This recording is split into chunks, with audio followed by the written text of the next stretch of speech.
Clip number 721۔ اس clip میں آپ انشاءاللہ قرآن پاک کی سورہ بنی اسرائیل کی آیت نمبر 80 سے لے کر 81 تک کی تلاوت، ترجمہ اور تفسیر قرآن صراط الجنان سماعت فرمائیں گے۔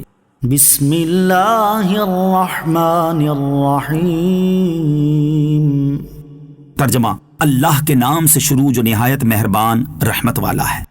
وَقُلْ رَبِّ أَدْخِلْنِي مُدْخَلَ صِدْقٍ وَأَخْرِجْنِي مُخْرَجَ صِدْقٍ وَاجْعَلْ لِي مِن لَّدُنكَ سُلْطَانًا نَّصِيرًا۔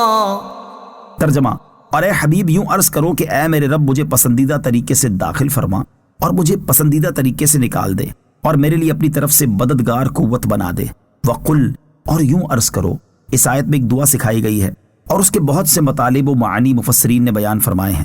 چنانچہ بعض مفسرین نے اس کا معنی یہ بیان فرمایا کہ میرا داخل ہونا اور نکلنا پسندیدہ طریقے سے کر دے، جہاں بھی میں داخل ہوں اور جہاں سے بھی میں باہر آؤں، خواہ وہ کوئی مکان ہو یا منصب ہو یا کام۔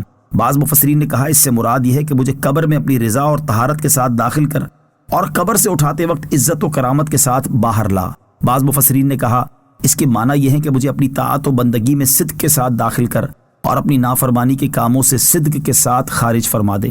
ایک قول یہ بھی ہے کہ مجھے مدینہ طیبہ میں پسندیدہ داخلہ عنایت کر اور مکہ مکرمہ سے میرا نکلنا صدق کے ساتھ کر کہ اس سے میرا دل غمگین نہ ہو۔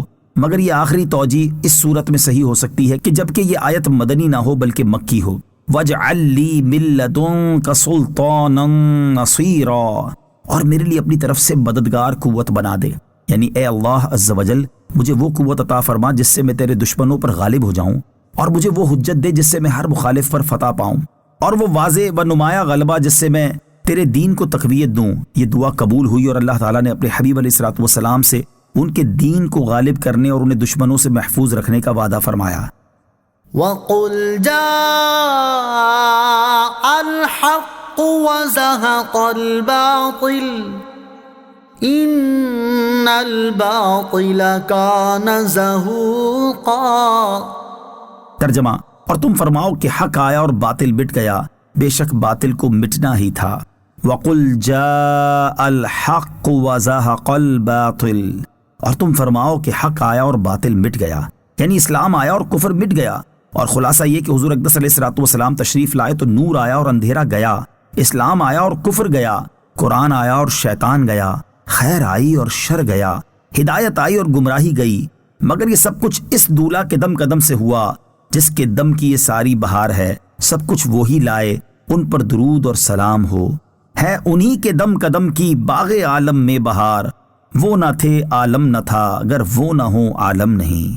ان الباطل کان زہوقا، بے شک باطل کو مٹنا ہی تھا۔ ارشاد فرمایا بے شک باطل کو مٹنا ہی تھا، کیونکہ اگرچہ باطل کو کسی وقت میں قوت و غلبہ حاصل ہو بھی جاتا ہے مگر اس کو پائیداری حاصل نہیں ہوتی، بلکہ اس کا انجام بربادی و خواری ہی ہوتا ہے۔ حضرت عبداللہ ابن عباس رضی اللہ تعالی عنہ سے مروی ہے کہ نبی کریم علیہ الصلوۃ والسلام فتح مکہ کے دن جب مکہ مکرمہ میں داخل ہوئے تو مشرکین نے کعبہ مقدسہ کے گرد 360 بت نصب کیے ہوئے تھے، جن کے قدموں کو ابلیس نے مشرکوں کے لیے لوہے اور رانگ سے جوڑ کر مضبوط کر دیا تھا۔ سرکار دو عالم علیہ الصلوۃ والسلام کے دست مبارک میں ایک لکڑی تھی۔ حضور پر نور علیہ الصلوۃ والسلام یہ آیت پڑھ کر اس لکڑی سے جس بت کی طرف اشارہ فرماتے جاتے تھے وہ گرتا جاتا تھا۔